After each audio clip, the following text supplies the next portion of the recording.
Dodge this.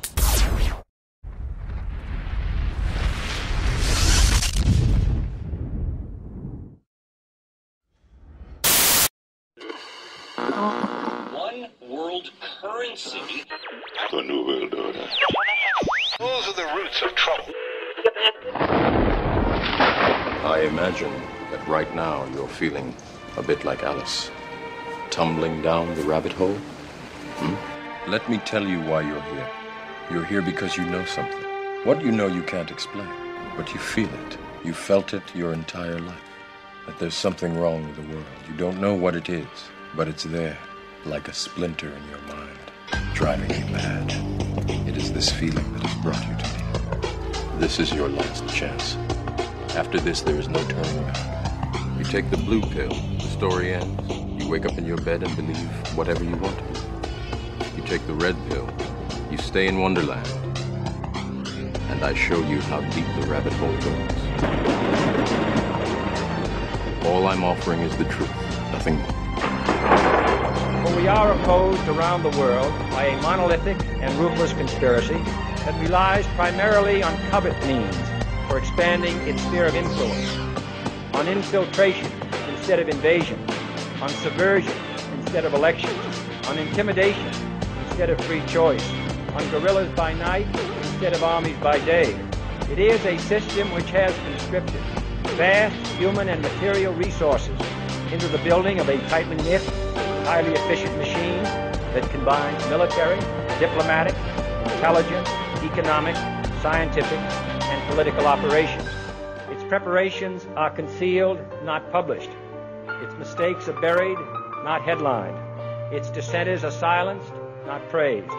No expenditure is questioned, no rumor is printed, no secret is revealed. But I am asking your help in the tremendous task of informing and alerting the American people. And now, welcome to another episode of Down the Rabbit Hole. Here's your host from federaljack.com. It's Popeye. Ladies and gentlemen, welcome to another live edition of DTRH. It is February 12th, 2015.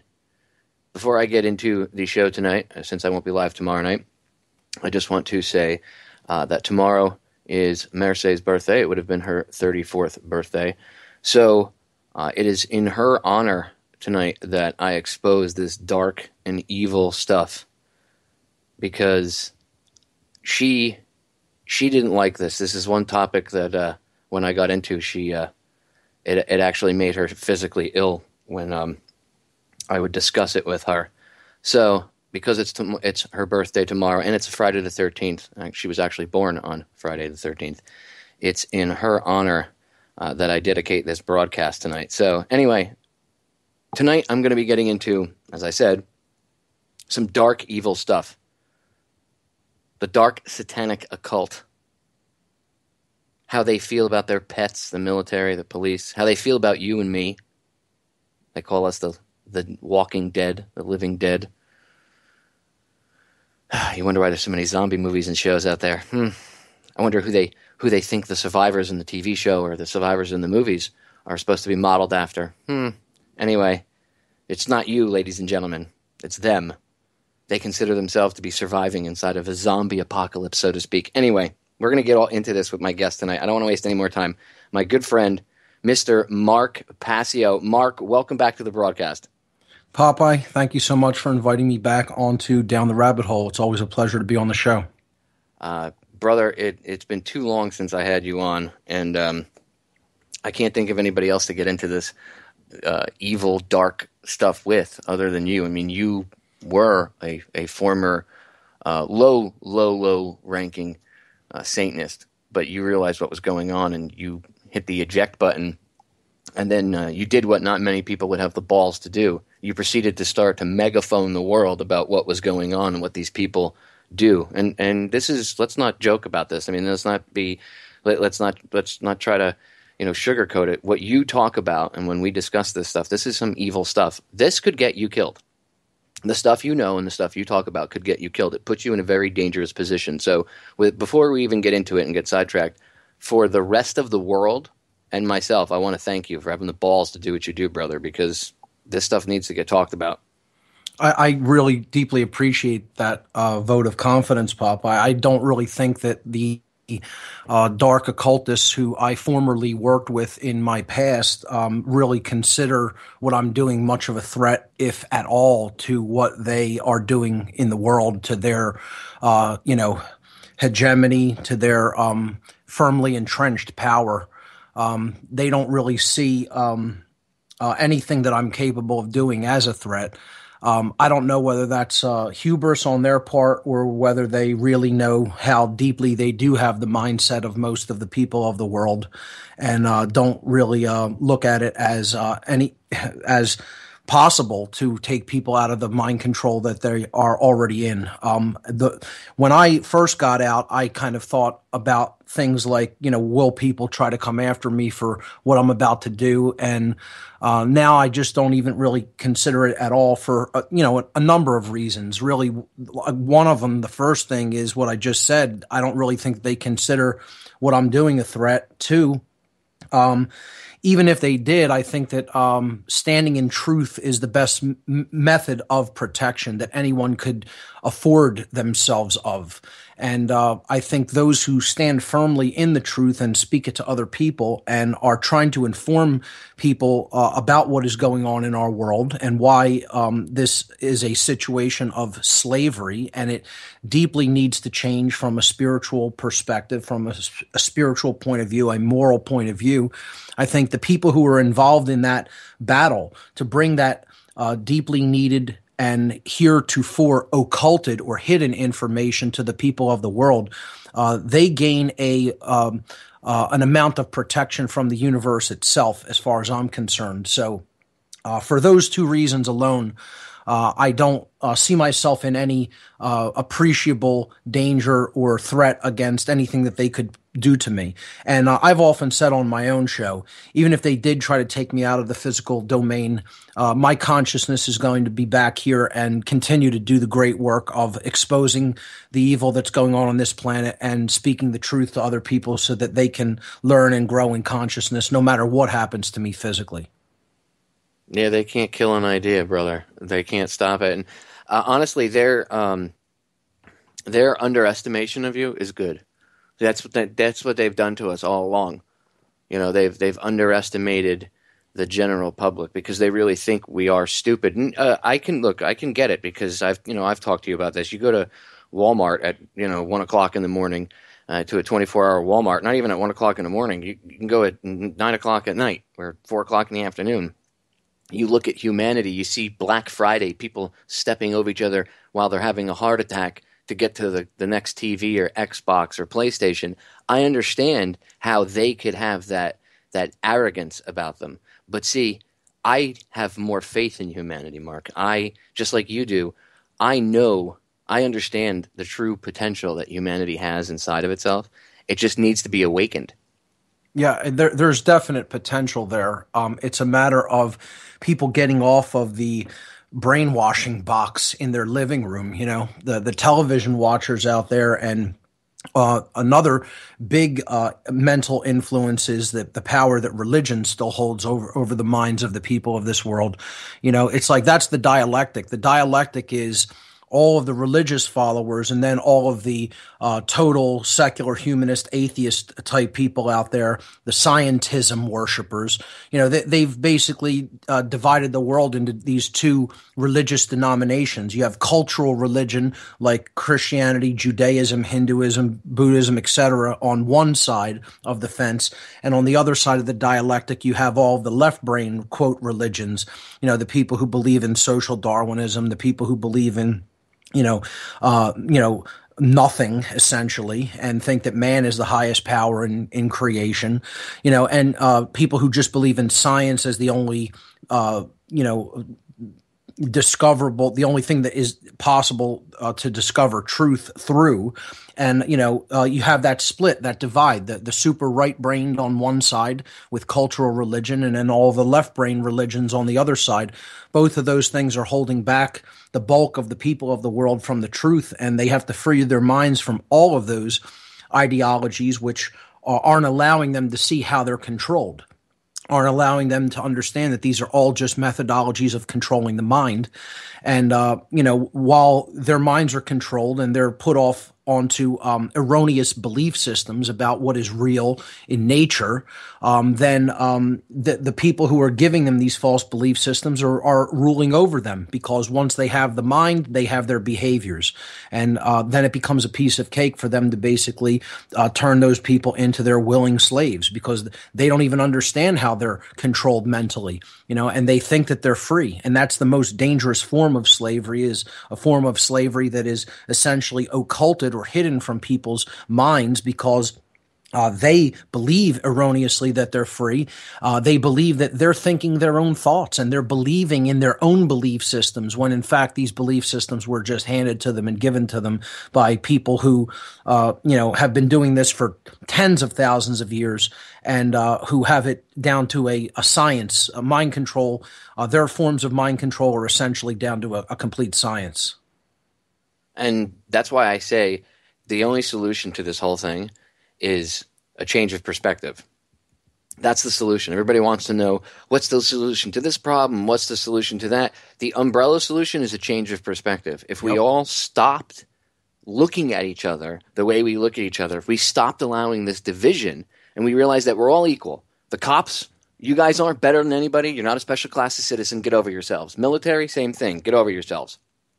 Okay? Citizens, regular citizens of this country, stop being divided over politics, sexuality, religion. These are all methods of control that they push and they tweak. They use it like a marionette puppet. They move it back and forth to get you to follow it, get emotionally attached to it, and chase it around and argue over it. And you're not paying attention to what's really going on. Change of perspective. If we all started just I constantly preach be the change, right? My late wife, it was how she actually lived her life. I did a whole show about it. Go look it up. It's called The Legacy of Marseille. Okay? Like, if everybody just actually lived their life to actually change the world for a better place, just living in that frame of mind, that context, you know how fast things would change? Boom, overnight. They would become irrelevant. Popeye, it's a very unpopular idea, because people want to be told specific actions that they can do to make a change happen. They don't want to be taught that their mindset is screwed up and the whole problem lies in the way that they think. No one wants to hear that. That's the most difficult thing for anyone to hear, is that there's something broken with your thinking that's leading the slavery system to continue. No one wants to hear that. That's the most unpopular thing you could possibly tell anybody. They want the easy answer. Tell me the simple action that I can repeat like a trained monkey, and somehow the world will magically be free. Well, sorry, folks, it doesn't work like that. It works by aligning your thinking to what is actually real, what is actually the case in nature. The truth, in other words. No one wants to hear that. They want to hear that they already know what they need to know. They already understand everything that they need to understand to get by and make some type of positive change happen. They don't want to understand there are requirements in the mind that need to be changed, that need to be adjusted. As you said, their perspective needs to be adjusted. The lens through which they see the world is not working properly. Their perception is out of alignment with what is true, with what is real. And that's a very, very unpopular thing for anyone to hear, especially when it's coming from someone else. See, mostly my change in perspective didn't come from other people telling me that I was incorrect about what I was previously thinking. How it came about was through direct suffering as a result of the way that I was thinking. And as my thinking continued along that old path, okay, from the dark occult perspective that I came from, which was another religion, just like any of the other religions out there, just like the cultural religions, or what people would refer to as the world religions, just like the monetary system is a religion, just like government or the belief in authority in anywhere vested in man at all, anywhere on the earth. That's a religion, the religion of authority, just like scientism or, government grant funded science, quote unquote, is a religion. These are all just things that hold people back. When I was in my religion of dark occultism, of Satanism in particular, what led me to get out of that mindset was suffering so much as a result of the mindset that I continued to cling to, that I finally somehow became aware that it was my thinking that was the problem, and the way that my thinking was driving my behavior, was subsequently driving my behavior, that was the problem.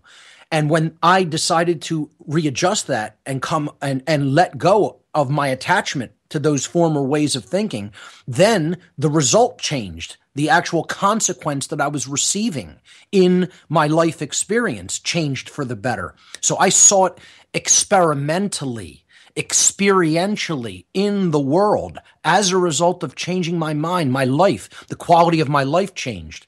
This is what most people refuse to go through. They don't want to do it. And unfortunately, in many cases, it is because they have not yet suffered enough. They haven't hit rock bottom. People are still too comfortable in their, houses with their, 2 or 3 garages and, fancy foreign cars and, all kinds of amenities of modern living, of modern life. And so they don't want to think about the suffering of other people. They don't want to think about the injustice going on. They don't want to understand that, less than 1% of human beings own almost 99% of the entire wealth of the world. It doesn't make a difference to them because, I have my little box that I call my home. I have my little mobile box cart that I call my car. I go to my job. I live the same day over and over and over again, but I'm given my pittance, my little pittance of comfort as a result. I get my salary and I can live this modest lifestyle that I say I want, that, I say makes me feel fulfilled or comfortable, but people are really ultimately full of it. It's like it's the way that people are living is no way to live. It's a form of slavery. It's debt slavery, and it's slavery through monotony of living the same day over and over and over again. And, people are really deeply, deeply empty inside that, and they just don't want to admit that to themselves. They don't want to admit that they're slaves because they can't admit that they were duped into buying this entire system, this entire completely immoral system that just exploits people and turns people into robots. They don't want to hear that they need to change their mindset regarding the entire system and then subsequently change their behavior regarding supporting this system in any way. But that's a very unpopular notion. People want to just hear there's one thing that you could do to make the world suddenly change and become free overnight. And sorry, folks, it doesn't work that way. The one overarching thing that you need to do is to change and to free your mind. Your mindset has to be changed. And that is all about your erroneous belief systems that you stubbornly cling to. And, I'm talking to everybody out there. Everybody guaranteed still has some things that they are stubbornly clinging on to as being necessary or required, or coming up with some kind of justifications why they have to continue what they are doing. And I can't think of any better example than the topic that we really wanted to cover tonight, police. The idea that these people are necessary in our society, the idea that the job they do is somehow so required of humanity. And it would just be such a even more horrific place without these people doing what they are doing, and this is all about the abdication of responsibility, because people don't want to look after themselves and their own communities. They want somebody else to sanitize it and do it for them, because they are lazy people who don't want to learn the difference between right and wrong, and they don't want the responsibility to actually clean up their own space. That's what it ultimately comes down to. And then they pump this idea into these people's heads who are on this crazy power trip that they're on, that they're so wonderful and that they're so required and necessary for our wonderful way of life that we have, that's so peaceful and is so violence free somehow, when really there's coercion and violence around every corner, and it's called government. And they do look at them like they're pets. I mean, you actually, again, and we're going to get into the dark, occult, the dark satanic occult stuff later on. But when you were involved at a lower level, you saw people at higher level, and you heard their conversations. You were around them, and you heard them refer to the police and military as their dogs, their pets. I was acutely aware then, and I have become even more absolutely certain, it's not my belief system, that all of the police forces in the entire United States are owned by Satanists. They are owned and run by people who are involved in dark occultism, without any question in my mind. The way that they spoke about them as a group, as an entity, was that as property. Okay, that's the best way that I could explain it to somebody. That we completely own these people because we own their minds so completely, so wholly. They felt that they had such a grip on the minds of the people who work in law enforcement that even if a Satanist once told me at a ritual, after the ritual was concluded and we were socializing afterward amongst ourselves, a high-level Satanist who was one of the people who was involved in the hosting of this ritual once told me that even if they themselves, the dark occultists, the Satanists, the dark Luciferians, okay, were to come out publicly and try to explain to the police and military the extent to which they completely own those institutional bodies, okay, and direct the thought processes of the people who were involved in those institutional bodies.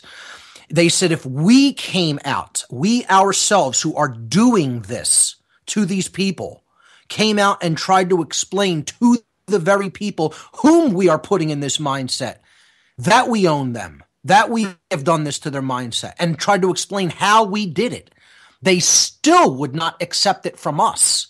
That's how completely our mind control and brainwashing works upon their minds.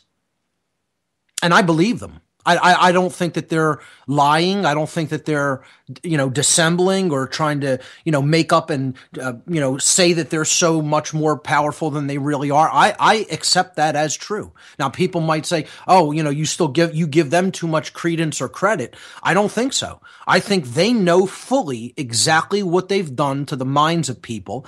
And they know once somebody has bought into a belief system to such an extent, they're gone.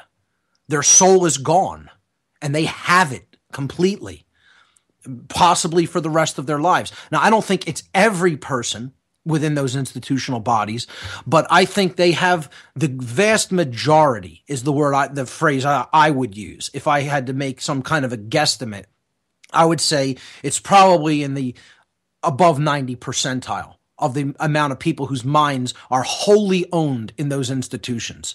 Now, I think the only way that they may come out of that mindset is if they suffer horrifically in a way that they can scarcely even conceive right now.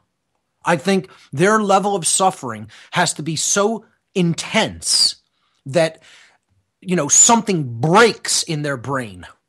They're shattered internally somehow. That's how it happened for me. I didn't go easily. I went kicking and screaming and, clawing my fingernails into the floor as I was being dragged away from this belief system. And I think that's what it's going to take for most people. I think they have to go through that long, dark night of the soul, and they have to suffer in unimaginable, unheard of ways before they their ego finally breaks. See, that's what the problem is. It's the ego. And that's where the police and military, that's where they've got them, because they've got them actually believing that they are that costume. That It's just a costume, guys. You put on a Halloween costume, It's all it is. You drive around in a glorified Barbie car, okay? It's a glorified Hot Wheels car. That's all you're driving around in, and it's a friggin' Halloween costume. It doesn't give you any power. Or, in fact, the only thing the only thing the costume actually does is it keeps people at bay because of the power behind that costume, because of what that costume represents. It's not really you. If you took it off, like if they took it off, Mark, and walked the same beat, right, in their own personal car, with no gun, no badge, and no ticket book, and no police car, do you think they'd get away with the stuff they get away with? Popeye, that's perfect proof that the only thing that allows them to get away with what they get away with is a belief system or a religion. This is a religion. The belief in authority is a religion. It is a cult-like belief system that has no basis in nature. The fundamental issue that is going on in these people's minds that they're completely attached to as a religious belief, their fundamental religious belief is this: some people have rights that other people do not have. That is the fundamental axiomatic belief system that is shared by all of the members of the cult called the Believers in Authority. It is a cult. It is a religious cult. And there is no one who will ever make that statement untrue. That's the reality of the situation. It doesn't make a difference how much anybody believes otherwise. That's the truth. The belief in authority is a religious cult that at the very basis of the cult belief system is this belief that rights, that everyone does not have the exact same rights, that rights are not shared equally among everyone, that some people have rights that other people do not have. Right. And that is a fundamental untruth. And they're the enforcers of that myth. I'm going to pause this right there because the break's sneaking up. Sure. And by the way, you're correct about the cult reference when it comes to the law enforcement society there, because look at their backers. When you say, oh, there's police brutality is out of control, look at the vile things that is spewed forth from their mouth, just like a bunch of cult followers. So very good point, Mark. Very good reference. Ladies and gentlemen, stay there. We'll be right back. We are back, ladies and gentlemen. So I want to get right back into it. I don't want to waste any more time. Mark, during the break, we're going to get into symbolism in a second, but during the break, I brought up a point that I wanted to bring up on air to you, and it was something I mentioned earlier, and I wanted to expand on it a little bit with you. The powers shouldn't be, as you, by the way, ladies and gentlemen, marked where I ripped that off from. I have to give credit where credit is due because I use it all the time, and people are like, oh, Papa, you came up with that gem. No. I have to give credit where credit's due. I stole it from Mark here. Oh, and I got it from Bob Tuscan, so I can't take credit for that either. I'm not sure if he coined it or got it from someone else, but who knows? Probably, yeah. And I'm sure he ripped it off from somewhere else. So it doesn't. We've passed that one down from person to person. So the powers that shouldn't be. I keep seeing these zombie films, zombie TV shows like The Walking Dead, all these movies over the course of time about zombies, and a lot of people are convinced that it's predictive programming. Oh my God, it's some post-apocalyptic future. I don't think that's what that is. I actually think it's them mocking us. And I told you this during a break because they call the general public the dead. So I see The Walking Dead, The Living Dead, all of these different zombie movies and TV shows as mocking the general public. The general public are the zombies. And I honestly think that the survivors in these TV shows and in these movies are somewhat, well, at least in their imagination, based off of them. Their survivors are supposed to represent them surviving this crazy zombie apocalypse. And we're the zombies in the apocalypse. Absolutely. I definitely concur with your analysis there, Popeye. When I was involved in the dark occult in Satanism, they never talked about the public or the people or anything like that or citizens. No one was ever referred to any terms like that. The only way that I ever heard higher up level dark occultists refer to the everyday person as, everyday people as, was the dead. They used the phrase the dead to refer to these people. And their rationale was this: if the components of human consciousness are our thoughts our emotions, and our actions. The three ways that we essentially express ourselves, the quality of ourselves to anyone else.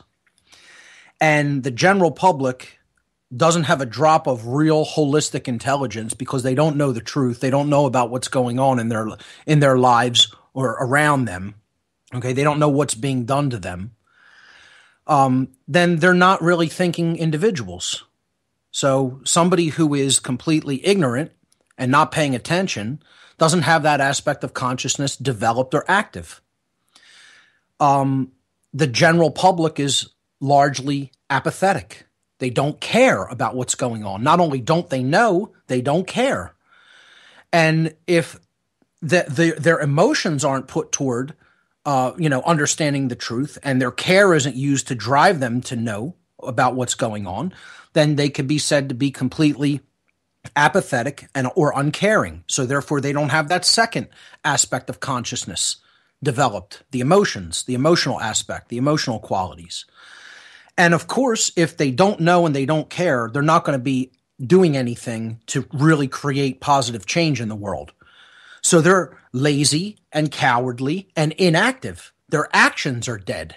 They don't have any willpower to actually put what they want to see in life into manifestation.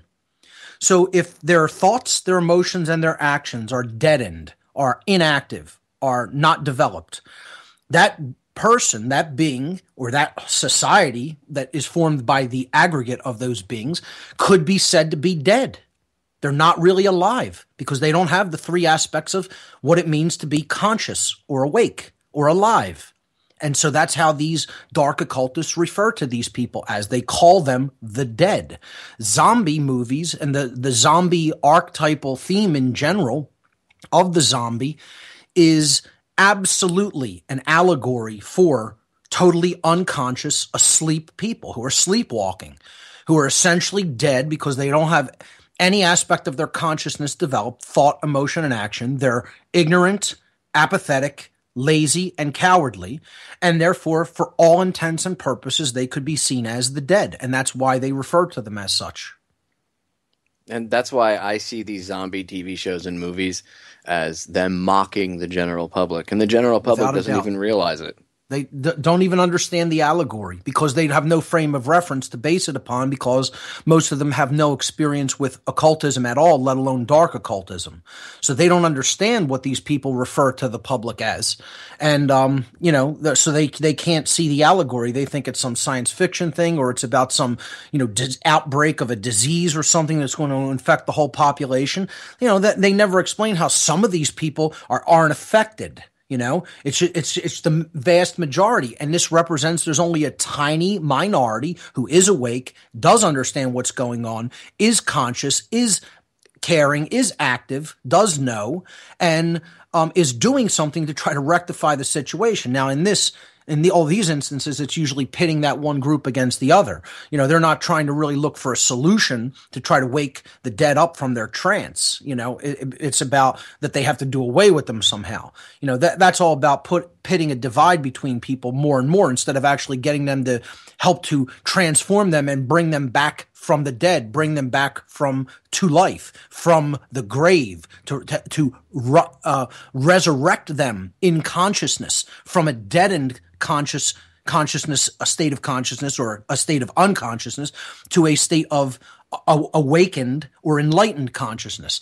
That's what the whole allegory of resurrection is also about. And you see this in different occult traditions and mystery tradition teachings, the concept of resurrection or raising from the dead. So since we're in this vein of symbolism, I would say this is a perfect segue to get into some of the symbolism. And again, I would reiterate the point that these movies, this is one of the reasons I don't watch this stuff anymore, because I have a better understanding of it now. So like when I watch it, it's actually like I'm being insulted, and I'm like, well, screw you. I'm not like that. I'm not a zombie. I'm not disconnected from reality or myself or my true being or my soul. And I know humanity, there's plenty of people that aren't either. So to me, it's kind of like, I understand people use it as a getaway, but to me, it's kind of like a kick in the face, from a bully. It's like they're poking fun at you and pointing and laughing to their friends, and I find it utterly disgusting because I don't consider people to be zombies. I don't consider people to be mindless flesh bags. That's what they look at you as, ladies and gentlemen. I'm just saying, it's not me. These aren't my words. I'm not the one that calls the police and military their pets. Remember, I used to have a set of dog tags on my neck, but I'm no one's friggin' pet. I can tell you that right now. Why do you think they don't like veterans? Because veterans have a better understanding of things. That's why they don't like vets. They like guys that haven't joined the military yet or are just in the military. But they don't like guys that are seasoned vets or that are out because they have a better understanding that, hey, wait a minute, we were used and abused and thrown away.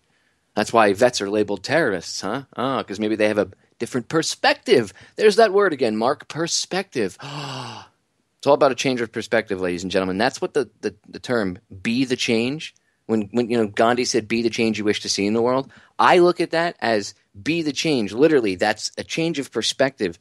You have to live that change. I actually believe in it so much, okay, that I'm actually, next week, I'm having it tattooed on the side of my throat. Okay, you think I'm kidding. I'm not. I'm having it tattooed on the side of my throat because those are conversation starters. Okay, when people ask me, it's going to say be the change. And when people ask me what that means, it will allow me to engage them in this conversation about enlightening themselves. I actually believe in it that much. That's how much I actually believe in the concept of changing your perspective and living in it. Okay? I challenge you all to do the same. Don't be the dead. Don't be the zombies that they talk about. End of rant. So anyway, Mark, let's get into symbolism. The symbolism that's used in reference to like the police and the military, I just want to point out maybe one or two examples, or if you have a few more, that's fine, of that, like blatant examples of it to drive this point home to the police and the military themselves. Because I think they need to hear this. They need to have this driven home so they understand you're not better than anybody else. In fact, your masters look at you like you're worse than the rest of us. Yes. Because you're willing to do the things you do to your fellow human beings for $1 or for the false sense of security that they give you. So go ahead. The floor is yours.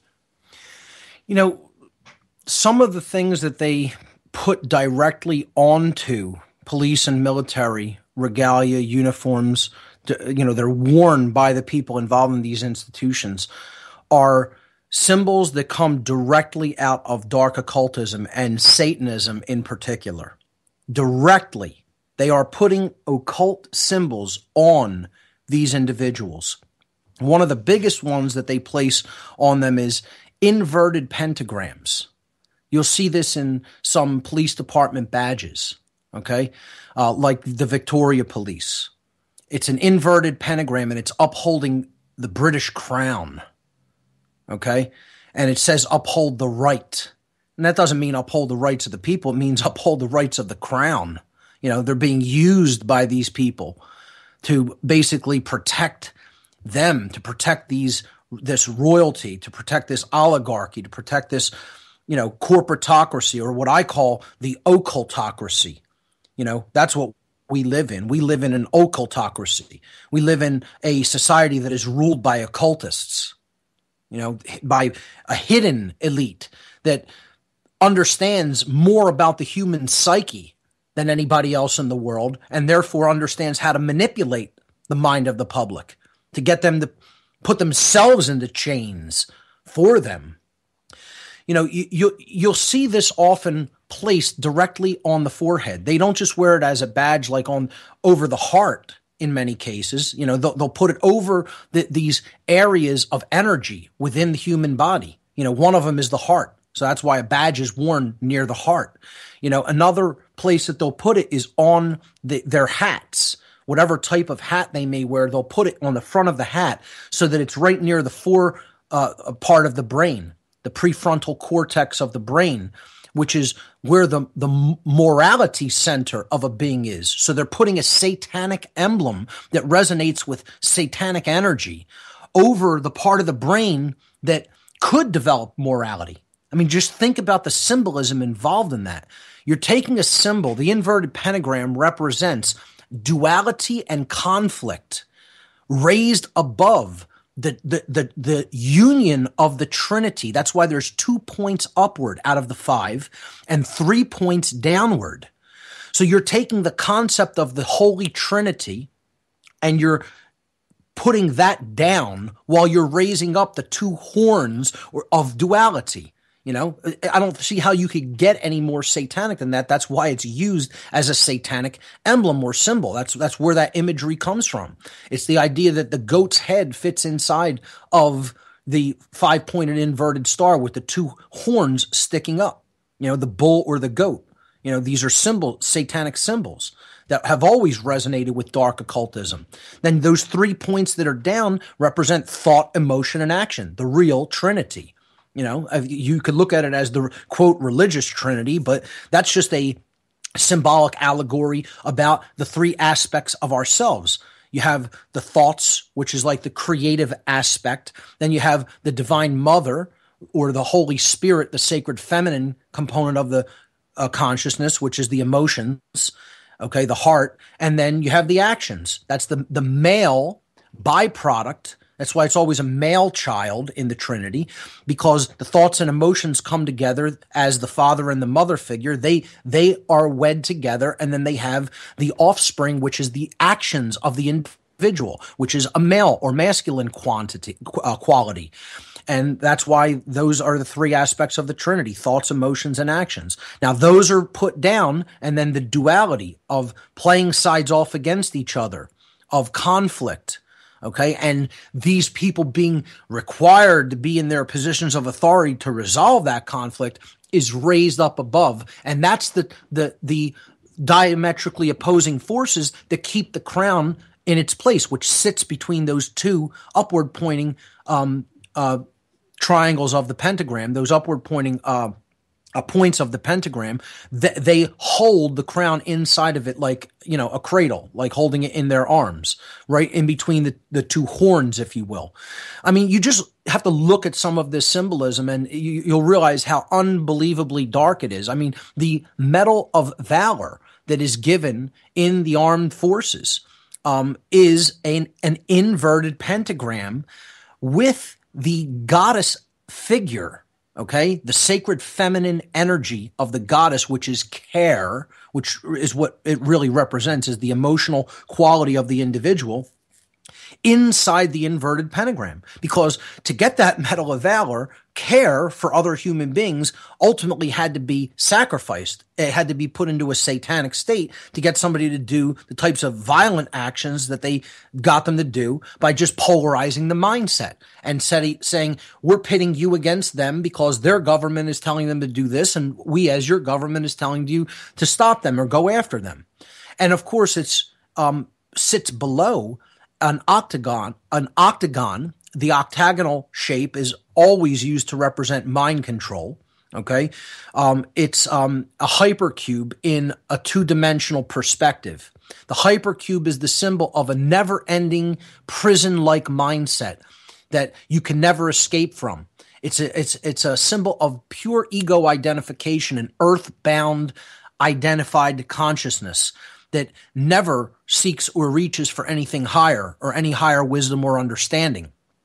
And that's why they choose the hypercube to represent mind control. The Medal of Valor hangs from a hypercube or an octagon. And inside of it, there is an arrangement of stars, I believe it's 13 stars. And this arrangement of these stars is in 2 squares. Now, 2 oblong squares is another way of looking at, or another perspective of, the hypercube or the octagon. Okay, so whenever you see 2 overlapping squares, this is also a symbol that's traditionally used in dark occultism to represent mind control, to represent the control of anything, really. Mental control, physical control, emotional control, and most importantly, spiritual control, owning the soul. Okay, owning the mind, and as a result of owning the mind, owning the behaviors, and as a result of owning both of those things, owning the soul. Because that's what ultimately these people want. You know, they want the soul of human beings destroyed. Make no mistake about it, this is an absolute spiritual war that's going on. And these dark occultists, through getting into the mind of people and giving them false belief systems, own their soul as a result. Now, inside that, on the Medal of Valor, the octagon, okay, which the pendant actually hangs from, which is a inverted pentagram with the Statue of Liberty representing the goddess, the emotional aspect of consciousness inside of the pentagram. Inside the octagon at the top of this badge outside of it, the octagon is inside of this, is the trapezoid. The trapezoid is probably the darkest satanic symbol that is used in all of Satanism. People think, well, the inverted pentagram is the main symbol, or some people look at the inverted cross, the inverted crucifix as a big symbol of Satanism. These are actually even lesser important. They're lesser symbols of importance in Satanism and dark occultism as the trapezoid. The trapezoid is an equilateral triangle with the top of it lopped off.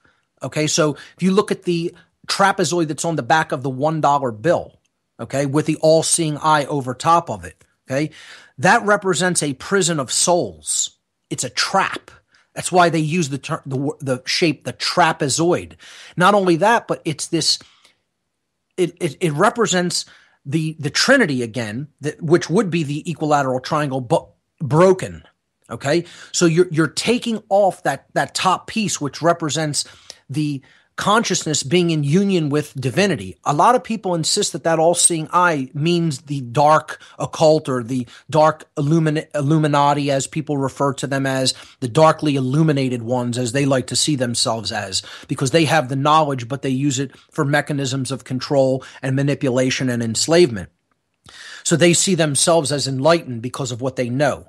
Okay, they're not enlightened. They're not the real illuminated ones. The people who really know what's going on and are trying to free the world from slavery are the true Illuminati, the illuminated ones. Okay, so I hate when they're referred to as this term, because one, this catch-all term Illuminati, it has taken almost like a cartoon-like quality with most people in pop culture. And secondly, it's a misnomer. It's not true. It's not accurate. They're not enlightened. They're not illuminated. You could say that they're darkly illuminated because they hold a lot of knowledge, but they use it for evil purposes. So I would refer to them as the dark Illuminati if you want to refer to that. But this all-seeing eye symbol represents the spark of divinity which exists within us. It represents union with the qualities of the divine, not being the divine, but being like the divine in the world, because you are bringing yourself into accordance and into harmony with natural law, with moral, spiritual law, or what you would call God's law.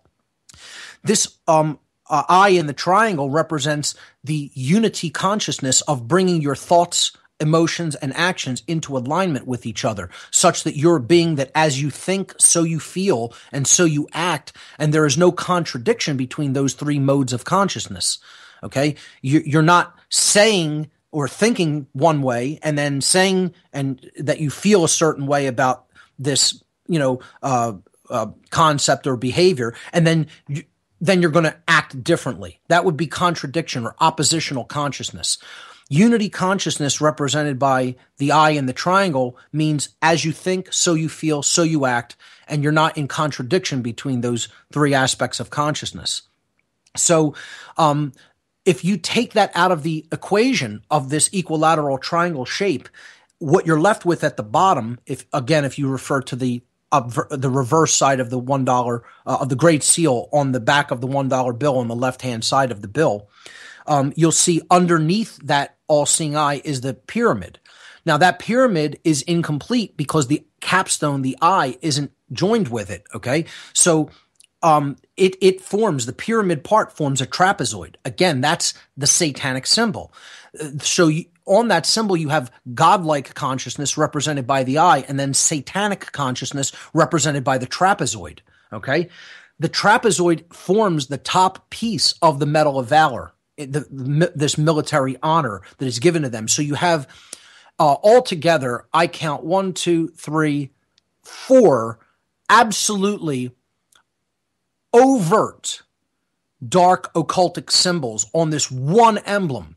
The trapezoid, the octagon, which is the hypercube projection, which represents mind control, the two overlapping obverse squares, which represent mind control as well, and then the inverted pentagram, which represents the raising of duality to a high level and conflict and artificial conflict resolution, or the Hegelian dialectic, triumphing over the Trinity, or thought, emotion, and action. So you have the spiritual point of the pentagram, thrust downward, and you have the materialistic points of the pentagram thrust upward. And then inside of that is trapped the goddess that represents care for truth, care for what is right, care for knowing the difference between right and wrong, care for freedom. And, I just can't think of anything more blatantly satanic. I mean, you even have like a trident, a double trident symbol, with a snake wrapped around it, in the middle of the symbol as well. And this is just one example. I mean, you could go on and on and on and on. Look at the checkerboard floor, which is a big symbol in low-level Freemasonry. And they often don't even tell their low-level initiates what this symbology represents of the black and white checkerboard floor of the Temple of Solomon, or the floor of the house, as it is known in Freemasonry. This is often wrapped around the head of the police. Here in Chicago, they use it on the police's hats. They use it in England, all over the place, all over police, the checkerboard floor, wrapped around the brain. Base level thinking. Yep. I hammer this point. That's why I wanted to just let you go off on this, because I hammer this all the time. That's the reason. That's the symbology. That's what 666 is. The mark of the beast. That's what it's base level thinking. Us, we're the beast. That's what they look at us like cattle, again, like zombies, like the walking freaking dead. And you're not. You're not, humanity. You're not. Okay? I believe in you. Mark believes in you. We understand your true potential. It's time you did as well, because the powers that shouldn't be have you thinking of yourselves like they think about you. See, that's the beauty of their whole plan. They know they can't control you themselves. They can't physically dominate over you, because mankind has evolved past that. So now they get you to do it to yourself. They have to put you into a poisoned worldview mindset where you think like they think. Everybody's just horrific and bad. Nothing can be changed. People just need to be culled or killed off, and what am I going to do about it? That's where they want people. They want people in this mindset of, what can I do about it? Now, I said, they may not be in a lot of fear about what I can do, but hey, I could do a whole lot. I could do a lot of damage to their plan. I could change a lot of people's minds. I'm not going to stop trying. You already have, dude. So that's why I said they've completely underestimated you and your abilities. I'm going to pause us right there because I see the break is sneaking up on us. Ladies and gentlemen, don't go anywhere. I urge you to go over to Mark's website, whatonearthishappening.com, and check out all of his podcasts. Go through them in order. It's important. That way it's kind of like taking a class. If you go out of order, it's going to screw you up. It's better to go in order from start to finish. I promise you, you will not be sorry. I'm telling you, Mark's a good personal friend of mine, and he has helped me on my enlightenment throughout the years. You will not be sorry, ladies and gentlemen. Stay tuned. We'll be back in 3 short minutes. No hate, no hype, no fear. You're listening to Truth Frequency Radio. We are TFR. Ladies and gentlemen, welcome back to hour number 2 of tonight's live edition of Down the Rabbit Hole. I am your host, Popeye from FederalJack.com. It is February 12th, 2015. Tonight I am hanging out with my good friend, Mark Passio. He's a Jedi of truth. You can't describe him as anything other than that. Mark, you're a Jedi. Just, it is what it is, buddy. So we've been getting into Satanism, the dark occult. We've been talking about the symbolism, the powers that shouldn't be used on their pets, as they call them. Again, not my words. I don't call you my pets. Okay, police, military. I don't call you my pets. They do. Just remember, they're the ones with the cute little nicknames for you, not me and not Mark. So maybe that's who you should direct your anger at. So Mark, during the break, we were discussing what we were talking about in the first hour. And ladies and gentlemen, if you're just tuning in, go back in the archives and make sure you listen to the whole show because you won't be sorry. We were discussing the checkerboard floor. Yes. And I had brought up to you that it's representative of 666. And everybody fears, oh my God, the mark of the beast. I challenge that. The mark of the beast, we are the beast. We are like the beast of burden. We are cattle. That's what they look. We're not. That's not what we really are. But that's what they look at us as. And that's what 666 is. It's representative of base level thinking, where they've got humanity now. Walmart on Black Friday is a perfect visual of that. Okay, it's this base level thinking, and that's Satanism, by the way, at its finest, at its most visual example is Black Friday. People climbing over somebody having a heart attack and dying so that they themselves can get a cheaper deal on an Xbox. Satanism at its core is the love of oneself only. Exactly. I mean, I couldn't have worded it any better than that. That is what Satanism is. People think it's about worship of the devil, which is a Christian concept. Now, regardless of whether Satanists look at spiritual entities as real or not, and believe in demons or angels or whatever. One thing that I could definitively tell you is that is not what the ideology of Satanism is about. Practices and ideologies are two different things. Whether certain sects of Satanists do perform rituals or incantations or conjuring or anything like that, okay, that's well and good. That's one thing. But their belief system is all about service to the self only. And that's where they have most people in the world, in service to the self-only thinking. That means you're waking up every day and you're thinking about what can I do for me, all day long, every day, from the minute you wake up till the minute you go to sleep. That, ladies and gentlemen, is what Satanism really is. That is what the lifestyle of Satanism is about. It's about care for the self only, not care for truth, not care for what's right or wrong, for knowing the difference between right and wrong, okay? They don't care about that.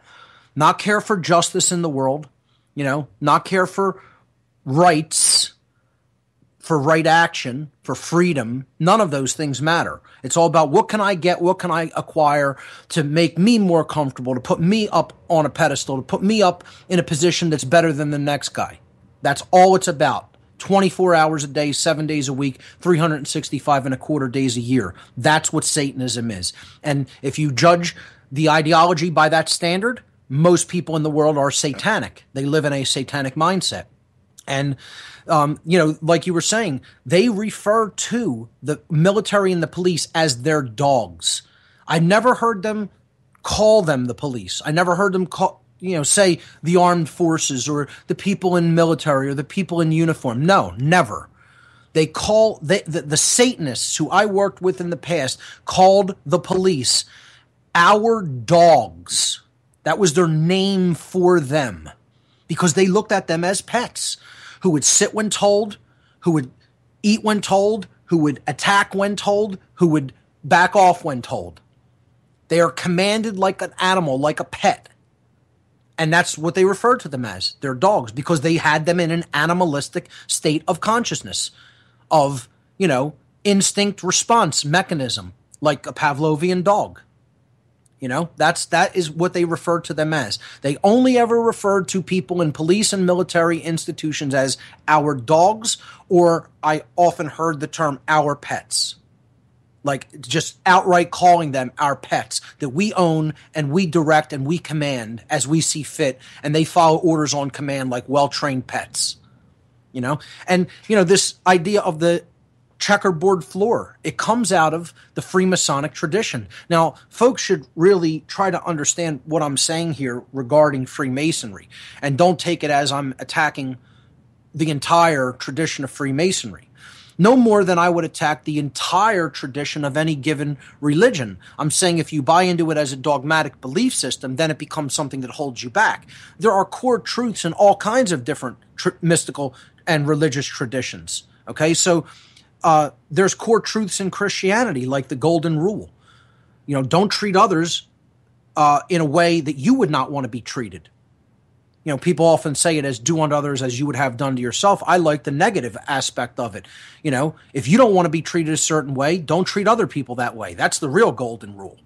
That's a core philosophical and moral truth within that tradition. So I don't throw out the baby with the bath water. I'll leave the dogma at the door, and I'll leave the calcified belief system at the door, but let's take the grain of truth and move forward with it. The same could be said for Freemasonry or any other tradition for that matter. That's why I take an integral approach when it comes to all information. You have to take the core principles and then leave all the trappings, okay, that only weigh you down, okay?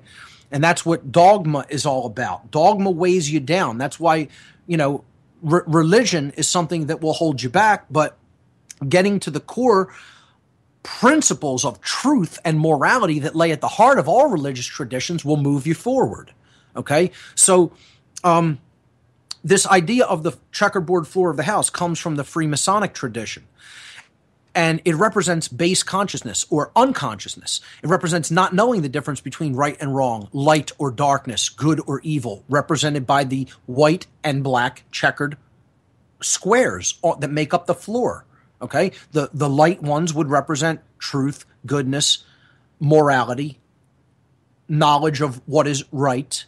And then the black square would represent evil, chaos, wrongdoing, darkness, etc. And by combining them together, what they're basically saying is this is a person in the state of consciousness that can't separate the light from the dark, that doesn't know the difference between right and wrong. They're in a earthbound, ego-identified state of consciousness, of unconsciousness. Okay, so that's what that represents. Now, where it's used is on the first degree tracing board of Freemasonry, which if you look at, has 3 pillars with a ladder. The 3 pillars represent, again, the aspects of consciousness that have to be unified so that you could climb the ladder, okay, to get out of that base consciousness, which is the floor of the house. And when you get up to the top of it, you're in the realm where the quote-unquote gods are at. This is godlike consciousness because you've received the light of the sun, which is the truth, and it's the truth about morality, about moral law, about what I refer to as natural law. The objective knowledge of the difference between right and wrong behavior, okay, which is what conscience is. You've been born into conscience, born again into a state of conscience, of being a being that cares about the difference between right and wrong and knows it definitively. And that's what this process of resurrection, of going up the ladder in this symbolic storyboard called the first degree tracing board of Freemasonry represents. You're in the Temple of Solomon, the sun and the moon. And that's the brain, the left brain, the sun, the logical or masculine side of the brain, and then the right brain, the moon, the sacred feminine, or the compassionate, nurturing, and intuitive side of the brain. That's why it's the temple. It's in between the temple. It's about the brain. It's about making a better mind, about coming into higher level knowledge and awareness. It's a beautiful allegorical tradition if it's properly understood. Unfortunately, a lot of those high-level, true occult teachings are never given to these low-level initiates because the lodge tradition is totally taken over and infiltrated by dark occultists in many cases. So, what we have to understand about the occult in general is it's just knowledge. That's all it means. It means hidden. And it's simply knowledge about how the human mind works. It's knowledge about how the laws of nature work. When you put those together, it's all about how free will works in conjunction with natural law. That is ultimately what it is all about. How free will works in conjunction with the laws of cause and effect or consequences. Okay? So this tracing board has these 3 pillars. And, what the 2 pillars represent is you have to come in and they're seemingly divided, the masculine and the feminine. They have to be wed or unified.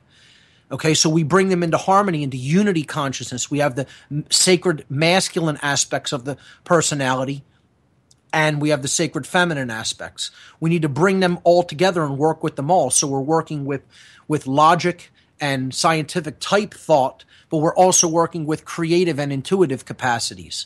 Okay, we could also say that These two pillars represent what I call the pillars of enlightenment, the sacred feminine principle and the sacred masculine principle. The sacred feminine principle is the principle of non-aggression, or in other words, the golden rule: do no harm to other sentient beings. Don't do to other beings what you would not want done to yourself. If it causes harm and suffering, don't do it to others. That's the sacred feminine pillar. Then the sacred masculine pillar is the right to self-defense. If you are being accosted by violence being conducted against you from another, you maintain the inherent right to defensively use force in order to defend your rights, your life, your property, etc. So that's the sacred masculine principle. You put those together, you have a being that isn't going to be engaged in the control dynamic at all. He or she is not going to be trying to control others or coerce others or do violence to others, nor is he going to accept control, coercion, violence, and slavery. And that's the kind of being that they fear the most. So the middle pillar represents this synthesis or the unity between these two modalities of consciousness or these two principles. Okay? And that's what real enlightenment is about. Now, if we move all of these ideas and not only that, but when we take the numerology, as you suggested earlier, Popeye, the 666 idea. It's a mistranslation in the New Testament that this is the number of a man.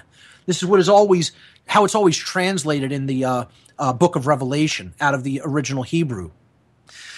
This number 666 is not said in the book of Revelation to be the number of a man. It is said to be the number of man, meaning of humanity, of humankind, of the human species.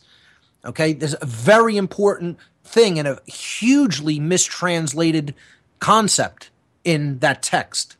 It is not the number of a man, it is the number of mankind, of humanity. And there's a reason it's the number of humanity. 666 represents the failure in thought, emotion, and action. Each number represents failure of an aspect of consciousness or the deadening of that aspect of consciousness, the incompletion, the undevelopment, okay, it not being used. And therefore, that's why it is considered the number of humanity. Humanity is the beast. Humanity is the dead. They are in that base consciousness in the aggregate. That's not to say some people aren't awakened or enlightened. We're talking about in the aggregate numbers. If you take the species as a whole and you looked at it from afar, it would largely look completely unconscious. Okay?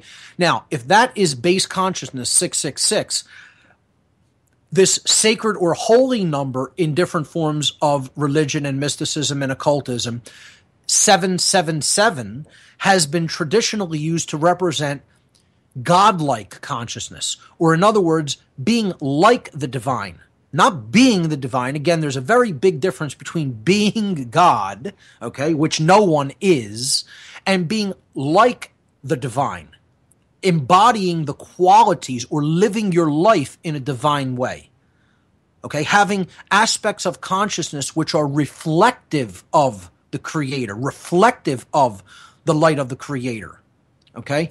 So that's what we have to understand 777 traditionally has been used to mean as a numerological symbol. It means getting out of ignorance, going from that 6 to that 7. You're activating. It's a number of activation of each of these modes of consciousness. So you're going from ignorance to true holistic intelligence. Then the second aspect of consciousness, which was a 6 in 666, the middle 6, is apathy, where you're getting out of apathy and you're going to true care. You're activating true care, heart-based emotion. And then the third 6 represents failure in action, cowardice and laziness. Well, then you're activating that in the form of courage and willpower. It's the activation of the masculine aspect of consciousness, just like care is the activation of the feminine aspect of consciousness. So that 777 would represent being in divine-like consciousness. Now, if we put all of these things together, okay, and we look at the Fraternal Order of Police's emblem, we see the checkered floor of the house, and then we see the unity pillar. There's 3 pillars, but the pillar of unity unity is below the pillars of duality. See, once again, it's the idea of raising duality and conflict up above unity and oneness. This is a repeated theme in dark occultism.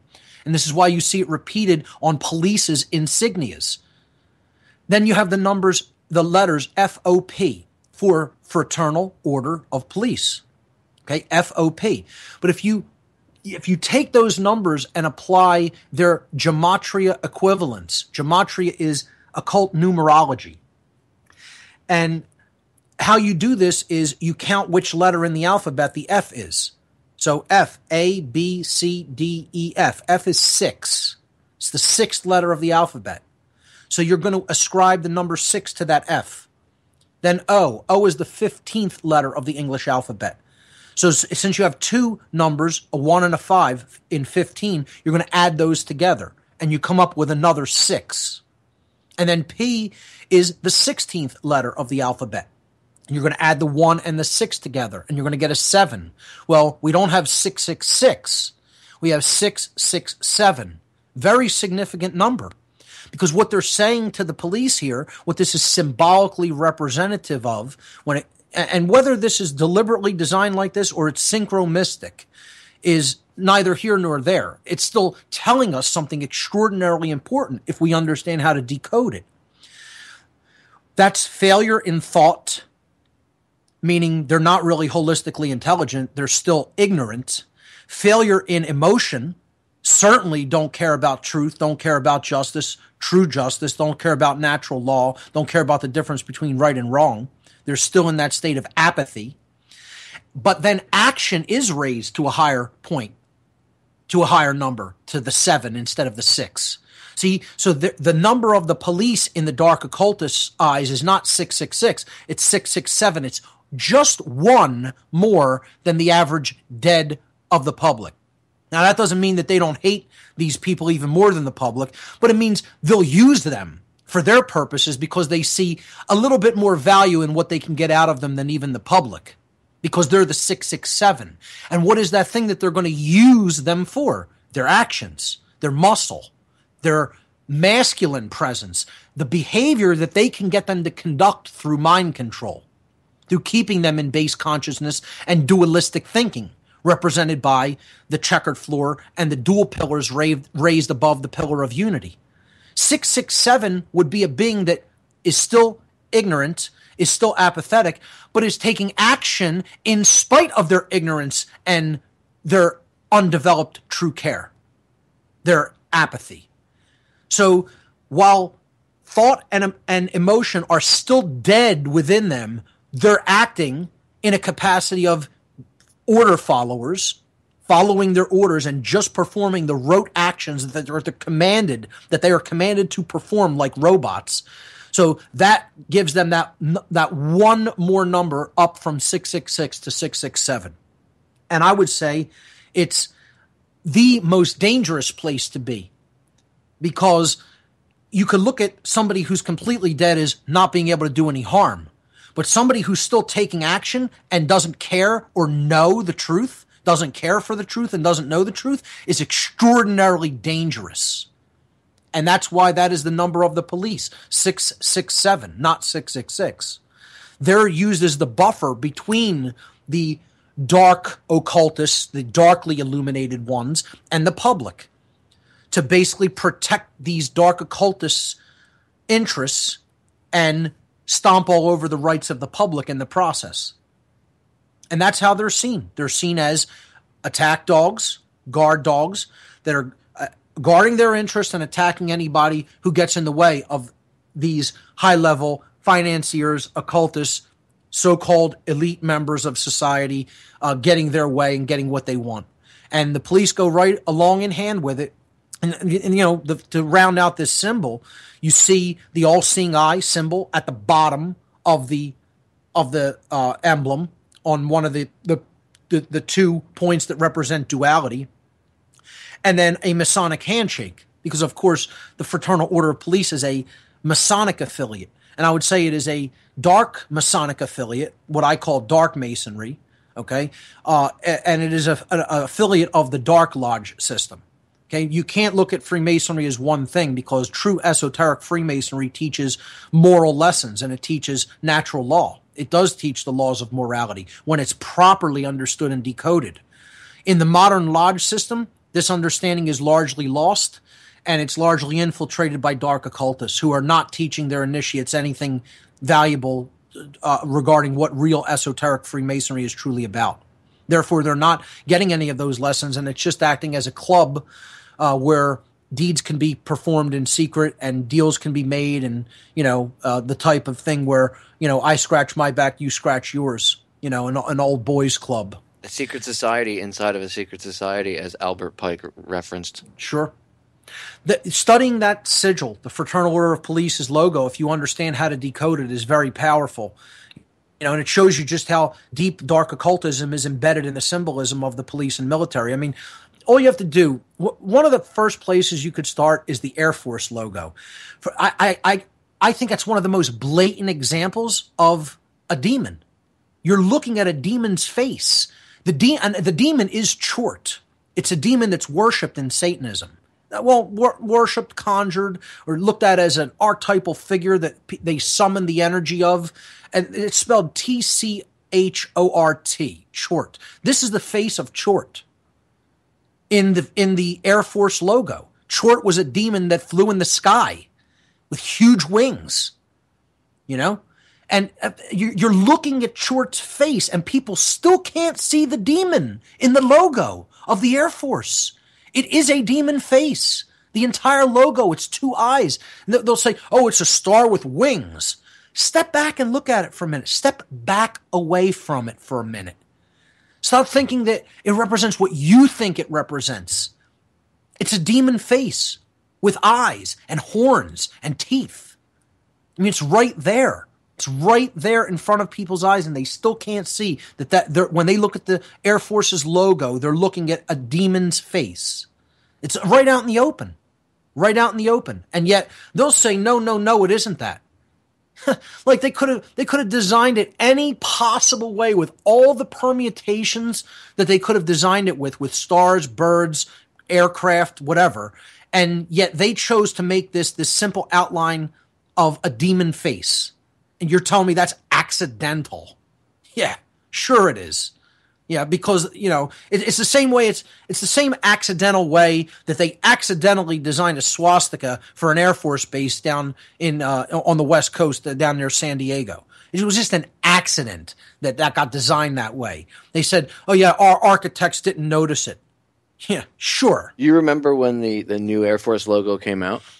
I do not. It was right after 9/11. And the official story, I remember the official story was some young, I think they said it was an Air Force. He was in the Air Force, but I can't remember if he was a cadet or if he was some IT guy, and he did graphic design supposedly on the side or something like that. And he's the one that came up with the new logo or something. And I'm sure they loved him for it. Mm-hmm, yeah. Sure. I'm sure he wasn't involved in any capacity in Satanism. It's nothing to see here. That's what I'm saying. Like, even if he really did make it, like, they probably made it themselves and didn't just attributed this happy-go-lucky little story to it to push it. But it's just interesting that the timing of it was right after 9/11, which anybody that wants to investigate 9/11 and understand what was really going on, you have to listen to the broadcast Mark and I did about it. In fact, I re-aired that broadcast this past year on September 11th. It was the 2-year anniversary from when you and I did it, Mark. And we broke down what 9/11 really was, the occult aspects of 9/11, it's called. You can just go on YouTube and type in the occult aspects of 9/11, and it'll come up. I urge you to listen to that show, because 9/11 in and of itself was this huge cremation of care ceremony. That's right. They tried to destroy care. They tried to take out the sacred feminine, and that's why you see this overbalance of masculinity with cops beating and shooting people, and you see things like, interestingly enough, the Air Force changing their logo to a demon face after such an event. So it's interesting how all this ties together. Mark, I'm going to pause us right there because we got a break sneaking up. Man, final segment coming up already. This show just went by mad fast. Again, if you want to research the stuff that we're talking about, go to federaljack.com, type in Mark Passio in the search bar. All of my interviews with him in the past will come up. I urge you to listen to them. Listen to the 9/11 broadcast we did. It's called The Occult Aspects of 9/11. And go to Mark's website and listen to his podcasts, whatonearthishappening.com. We will be right back. We are back, ladies and gentlemen. Final segment of tonight's live edition of DTRH, hanging out with my good friend Mark Passio. Mark, before we get back into it, I want to say thank you so much for giving me 2 hours of your time tonight to sit down and go over this stuff. You know, I already know this stuff on a very deep level, and I talk about it all the time, but having you on makes it much easier to present this stuff in more of a scholarly type fashion to the audience, because I can go back and forth with you. And, we're both on the same level, so we both get it. And it just makes it easier to present to the audience instead of me just referencing, because I constantly reference you. I'm constantly saying, go back and listen to this show I did with Mark Passio, or Mark Passio this, or go to What on Earth is Happening. You're probably one of the people I reference the most on the broadcast. So instead of actually just referencing you, it's nice to have you on the other end. So when I actually mention you, you can respond back. So thank you, brother. Well, I deeply appreciate that. It's my pleasure. I thank you for inviting me on and providing the platform.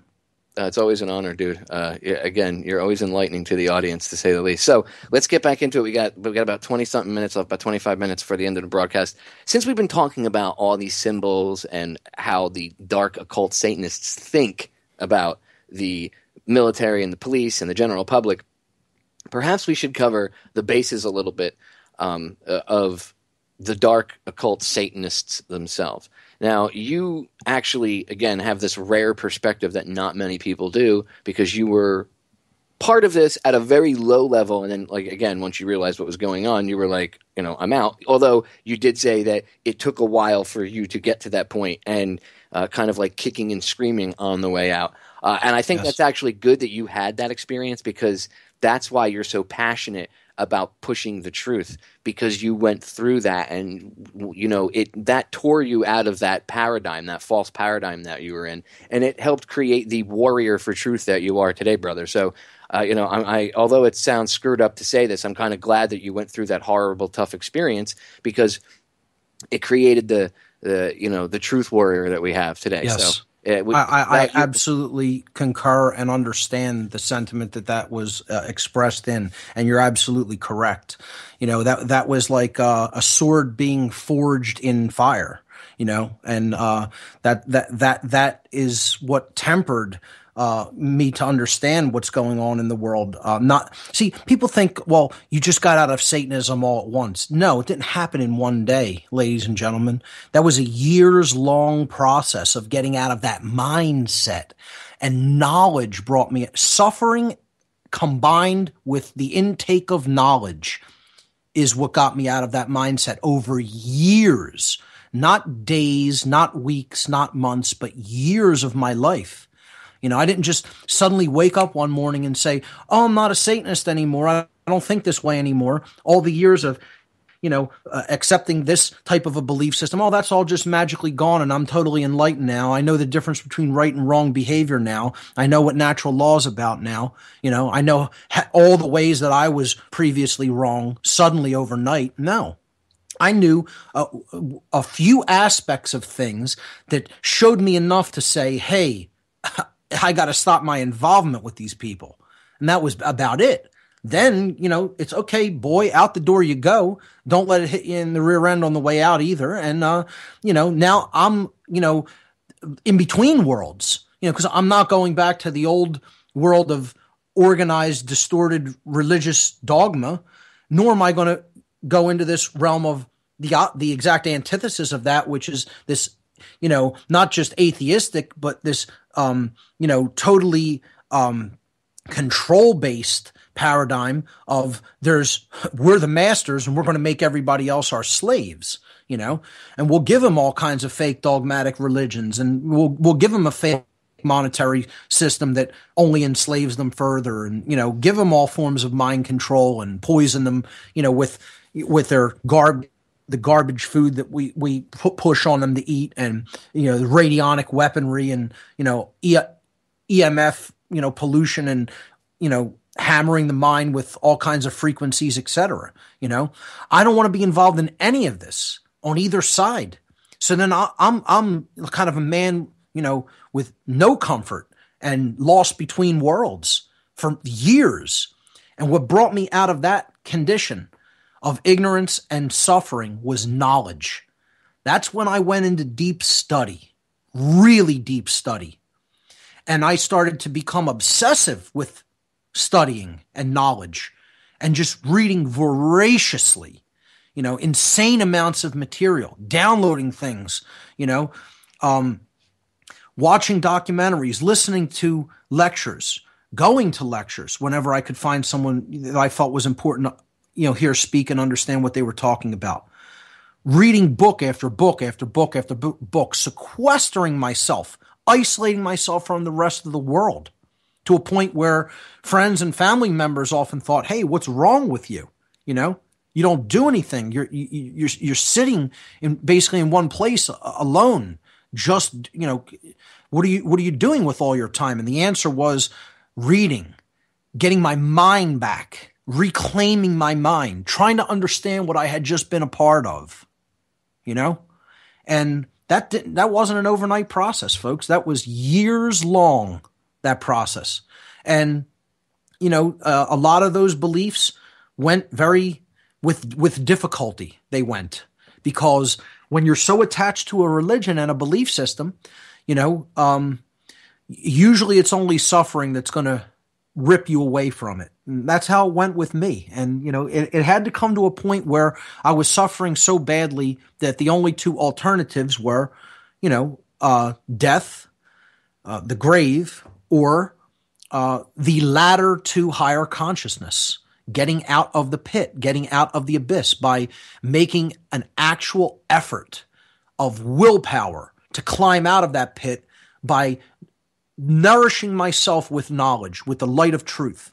And that's what it took, and again, for me, and I consider myself a reasonably intelligent human being with a pretty decent capacity for learning, it still took me many years.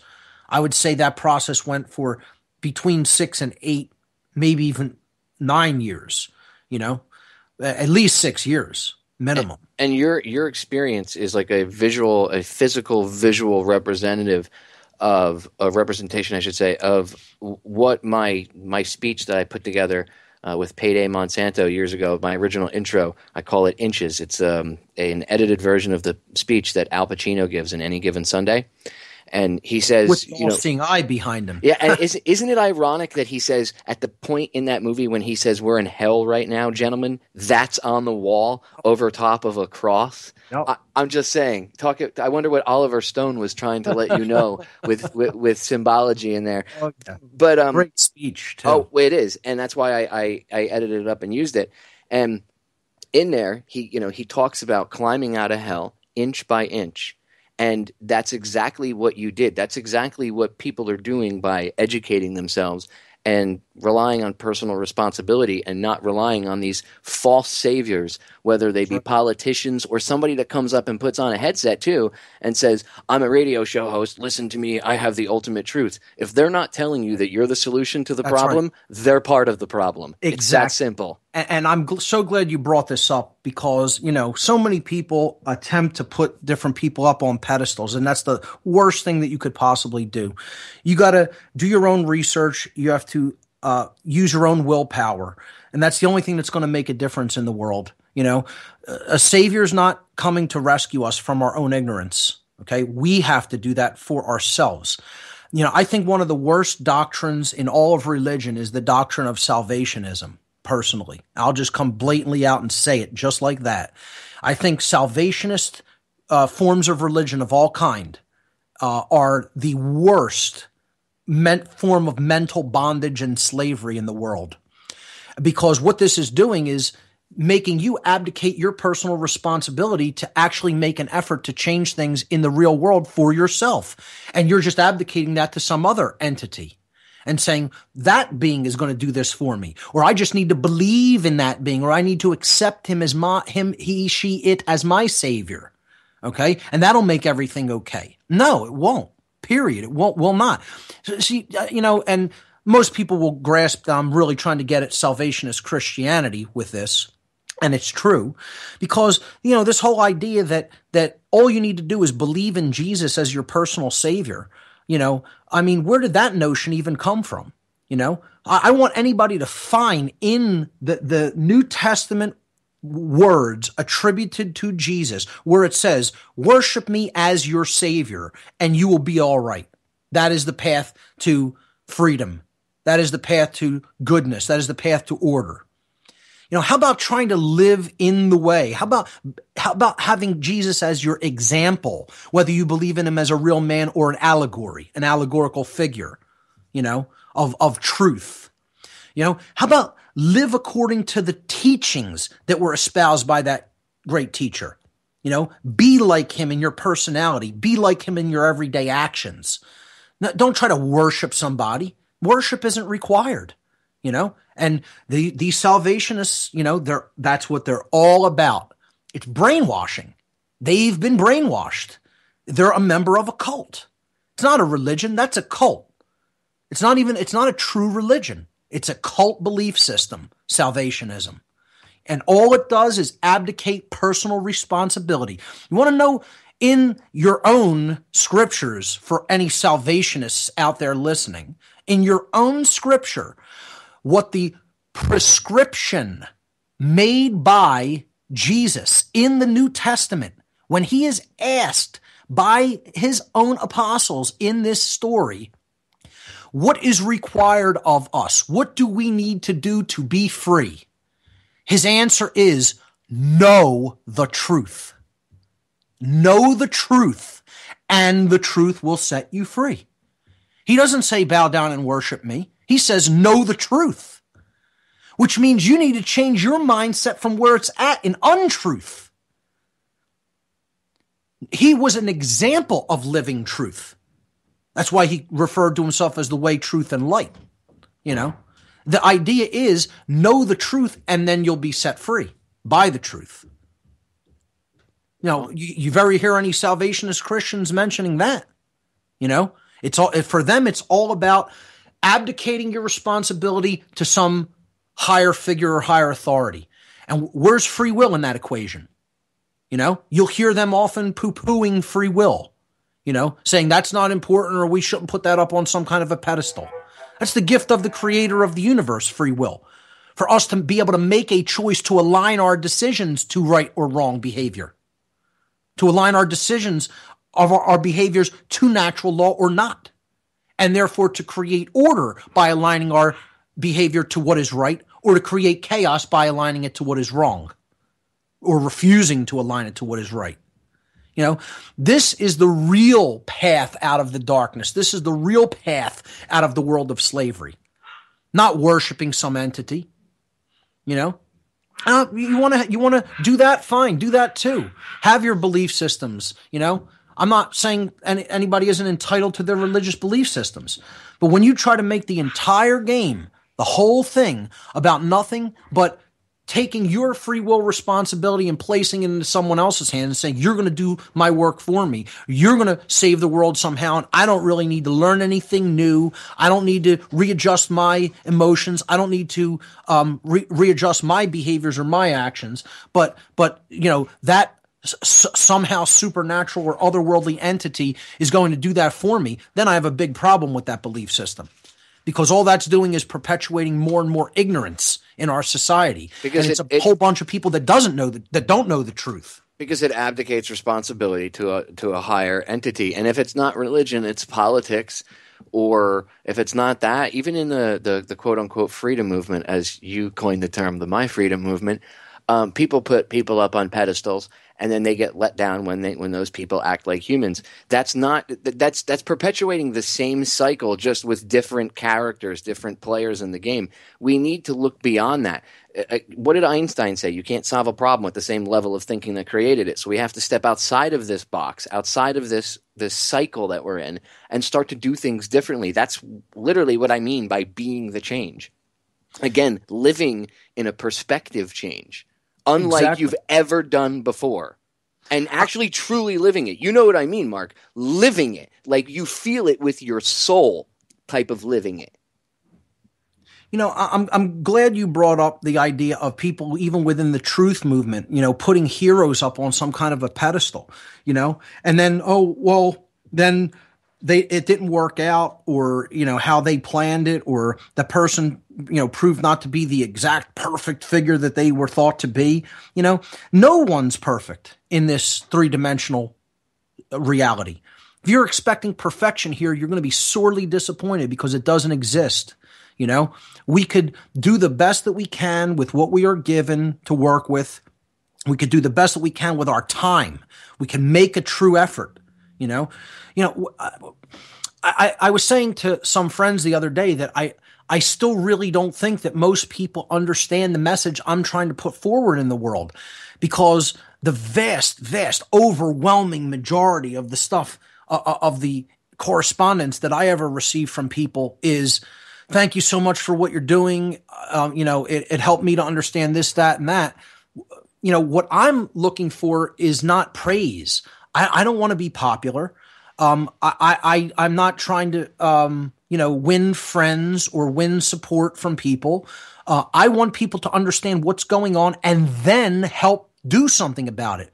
I tell people, I don't want their thanks, praise, and support. I need your help. I need your help to help influence other people to go through the same change that we've gone through in our understanding. That's what the great work is. The great work is helping other people out of the pit, out of the abyss, helping them to climb up out of hell. That's what the great work is. So get to work doing that.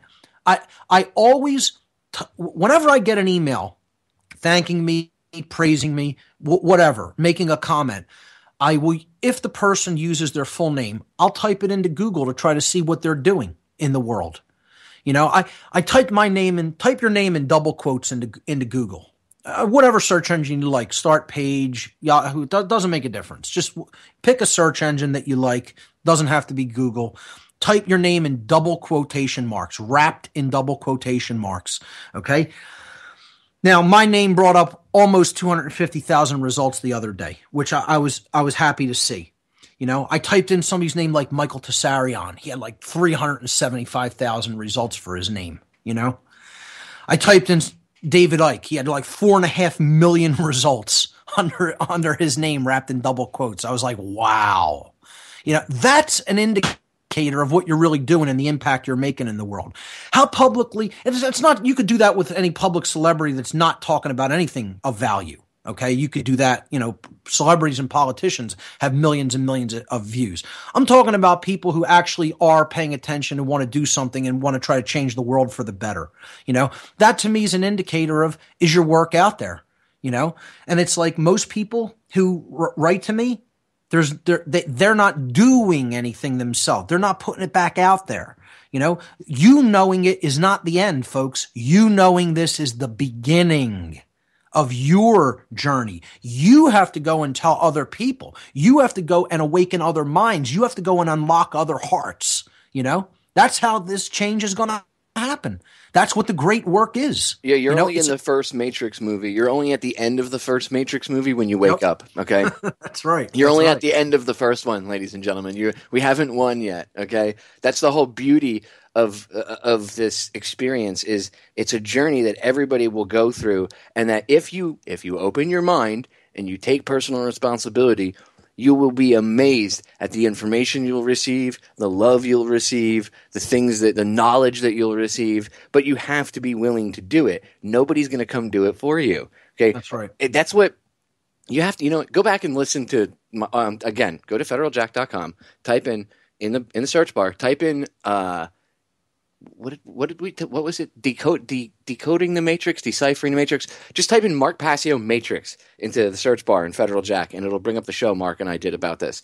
Go listen to it. Go on YouTube and watch Mark's presentation about this. Okay, you have to take the time to research this to understand the level that we're talking about. This is the solution. We're telling you how to solve this. Okay, at the end of the day, the simple answer is your personal responsibility, you being the solution to the problem. As I say at the end of every broadcast, I always say the solutions to our problems are an inside job, right? I coined that little ditty because I want you to understand that you are the solution. And as soon as you realize that, you're going to make these people in power irrelevant. Their threats of violence won't mean anything if they don't have people to back them up. That's right. If no one follows those orders, they cannot be carried out. They cannot be put into physical manifestation. Right. Let them try to do it themselves. Like, I doubt Henry Kissinger or any of them are going to be like, I'll pull the trigger myself. Right. You might get one person, you might get two, and then everybody else is going to tear you limb from limb. They know that. That's why they have to have their military and their police. And Mark, we only got about 6 minutes left. Sure. So I just want to throw this out there really quick, because I know we were going to talk about the occult, but we ended up getting onto solutions, which is actually more important than talking about, like, the Satanism itself, because Mark and I have touched on that. Again, go back and listen to the one broadcast we did. I think it was October 28th, if I remember correctly. Or it was October of 2011, 2012. Mark and I did this amazing broadcast where he got into detail about the application he had to fill out to get into, being a Satanist at the time, and just everything. It's you have to go back and listen to it. It's about 2.5 hours. If you want to understand, you got to take the time. We couldn't even stick it into a 20-minute segment. So to me, solutions are more important. But the one thing I wanted to throw out there really quick before I run out of time is, I just want to reiterate the point that in this dark occult network, whatever you want to call it, and this includes the people that partake in satanic, rituals and murder and sacrifice and things like that, and the ritual abuse of children in certain situations. There are people, and because you are a former Satanist yourself, I want you to be able to, give your take on this really quick. But there are high-ranking people in this. Like you said, the police departments are controlled by these very people. So you have judges, lawyers, doctors, sheriffs. So every institutional walk of life that you could think of, politics, religion, banking, media, law enforcement, entertainment, technology, media, law, military, medicine, education. If you name the institution, there are Satanists that are not only in high-ranking positions of power and influence within those institutions, but they are at the apex controlling those institutions without any question. They've turned this society into a satanic society. You can't do that without influence at the highest levels of positions of power in all worldly institutions. And the most important out of those that I feel is the schooling system. Because if you can get the minds of the children when they're young, you're indoctrinating them into your way of looking at the world, into the tenets of Satanism, of self-preservation above morality, moral relativism, social Darwinism, and eugenics, the 4 pillars of Satanism, as we've covered on past shows. And that's what they're doing. They're indoctrinating people into their belief system at a lower level. And that's how they can get mindless, willing followers to go along with this cult belief system. Because I call that mini-me Satanism. They're indoctrinating people at a much lower, watered-down level into their belief system. They strongly, firmly believe in it at a much higher level. And these people form the rank and file that just go along to get along within this perverse, immoral system that they've built up all around them. And none of them ever even understand to what extent they're not even thinking their own thoughts. They're accepting a belief system that was propagated down to them because they grew up from birth in a cult. That's what this society basically is. This society is, at a very large scale, a satanic cult. It's a satanic system that we are living in. And unless people wake up to that by understanding the knowledge, the tenets of this religion, they're never going to understand how their mind has been controlled and how they've been duped. That's why you have to read into and understand what Satanism really is about. And I suggest doing that through my work, and there's other people who are exposing it as well, and exposing it just how much it has its tentacles into every single social institution and walk of life that you can think of. It does, and it's absolutely shocking. Literally, it's even to me who knows this stuff. When you actually see how far those roots, Mark, those tentacles of that tumor go, it's absolutely shocking. And I'm not saying that as radio hyperbole. I mean, people will literally be like, "Holy crap!" That's why they get away with the things they get away with. That's right. That's why it's right. so look insane. At these pedophile scandals going on in London right now and all over England, really. They're all getting away with that because these Satanists, these dark occultists who are conducting these pedophile rings own the police and they own the government. They are in the police and the government. A lot of the stories of the children who are coming out and telling these horrific abuse recountings are explaining there were police there were politicians there were bankers there were heads of school systems there were church leaders there. They're explaining that, they're telling their stories and telling who was actually involved, and it's all these people from all these positions of power in every social institution in the entire country. It's just as I and other people who have been exposing Satanism for years have told people. But they don't want to listen to people who are involved in it firsthand. They're going to have to suffer enough, unfortunately, I think is what it's going to take. And it's like, haven't we suffered enough already is my question. I agree. Did we have suffered enough? I got to cut us off because the break is sneaking up on us in 30 seconds. Mark, an honor, my brother. Thank you. Popeye, thanks so much for having me on. My main website, folks, is whatonearthishappening.com. Popeye, thanks again for the opportunity. Anytime, brother. I'm going to have you back on again in the next few months, about a month and a half, 2 months, and we're going to get you on Freaky Friday. Ladies and gentlemen, stay tuned. The Rundown Live crew is coming up. As I always tell you, the solutions to our problems are an inside job. Be the superhero I know you all have inside of yourselves. I love you all. I'll catch you all again live Thursday. Or live next Tuesday, actually. I'm out.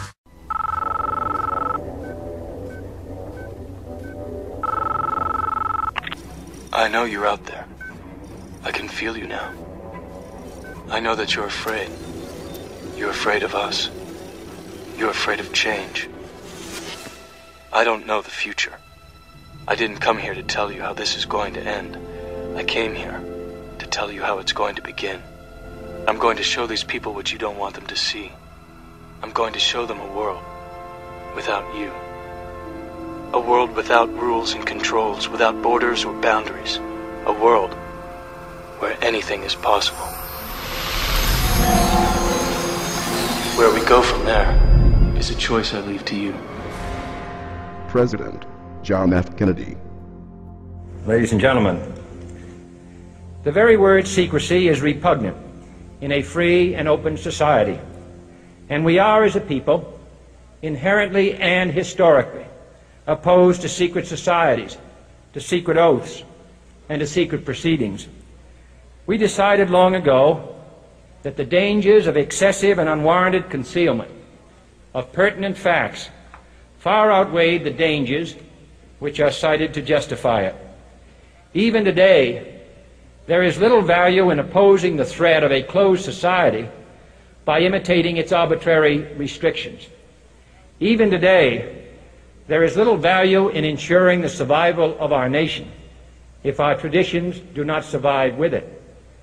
And there is very grave danger that an announced need for increased security will be seized upon by those anxious to expand its meaning to the very limits of official censorship and concealment. That I do not intend to permit to the extent that it's in my control. And no official of my administration, whether his rank is high or low, civilian or military, should interpret my words here tonight as an excuse to censor the news, to stifle dissent, to cover up our mistakes, or to withhold from the press and the public the facts they deserve to know. For we are opposed around the world by a monolithic and ruthless conspiracy that relies primarily on covert means for expanding its sphere of influence, on infiltration instead of invasion, on subversion instead of elections, on intimidation instead of free choice, on guerrillas by night instead of armies by day. It is a system which has conscripted vast human and material resources into the building of a tightly knit, highly efficient machine that combines military, diplomatic, intelligence, economic, scientific, and political operations. Its preparations are concealed, not published. Its mistakes are buried, not headlined. Its dissenters are silenced, not praised.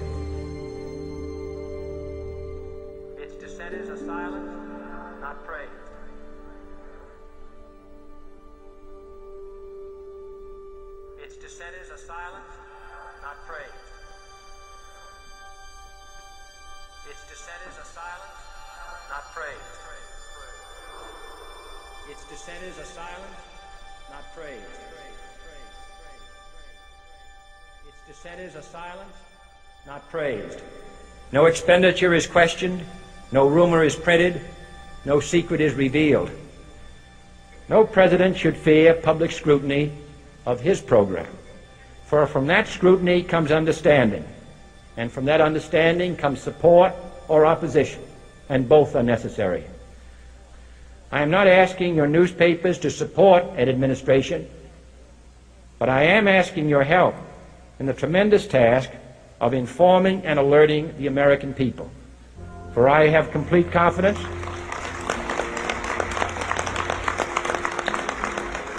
in the response and dedication of our citizens whenever they are fully informed. I not only could not stifle controversy among your readers, I welcome it.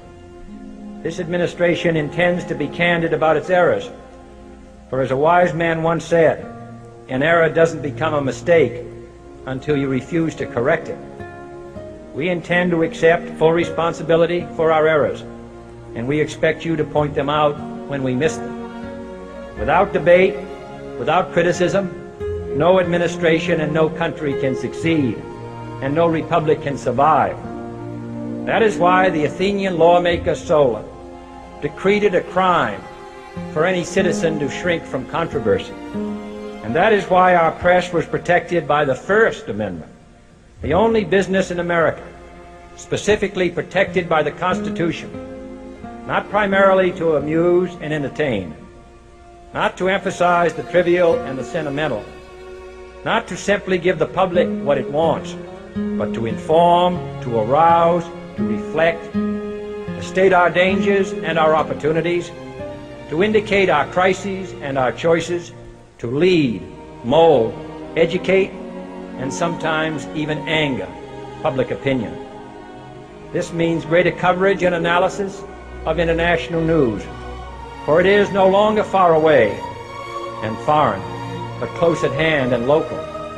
It means greater attention to improved understanding of the news, as well as improved transmission. And it means, finally, that government at all levels must meet its obligation to provide you with the fullest possible information outside the narrowest limits of national security. And so it is to the printing press, to the recorder of man's deeds, the keeper of his conscience, the courier of his news, that we look for strength and assistance, confident that with your help, man will be what he was born to be, free and independent. Either we heal as a team, or we're going to crumble. Inch by inch, play by play, till we're finished. We're in hell right now, gentlemen, believe me. And we can stay here, get the shit kicked out of us, or we can fight our way back into the light. We can climb out of hell. 1 inch at a time. You know, when you get old in life, things get taken from you.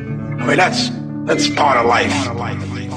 But you only learn that when you start losing stuff. You find out life's this game of inches. So is football. Because in either game, life or football, the margin for error is so small. I mean, 1/2 a step too late or too early, and you don't quite make it. 1/2 second too slow, too fast, you don't quite catch it. The inches we need are everywhere around us. They're in every break of the game, every minute, every second. On this team, we fight for that inch. On this team, we tear ourselves and everyone else around us to pieces for that inch. We claw our fingernails for that inch. Because we know when we add up all those inches, that's going to make the fucking difference between winning and losing. Between living and dying. I'll tell you this, in any fight, it's the guy who's willing to die who's going to win that inch. And I know if I'm going to have any life anymore, is because I'm still willing to fight and die for that inch. Because that's what living is. There's 6 inches in front of your face. Now I can't make you do it.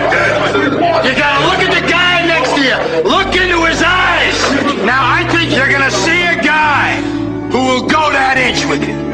You're gonna see a guy who will sacrifice himself for this team because he knows when it comes down to it, you're gonna do the same for him. That's a team, gentlemen. And either we heal now as a team, or we will die as individuals. Ideas are bulletproof.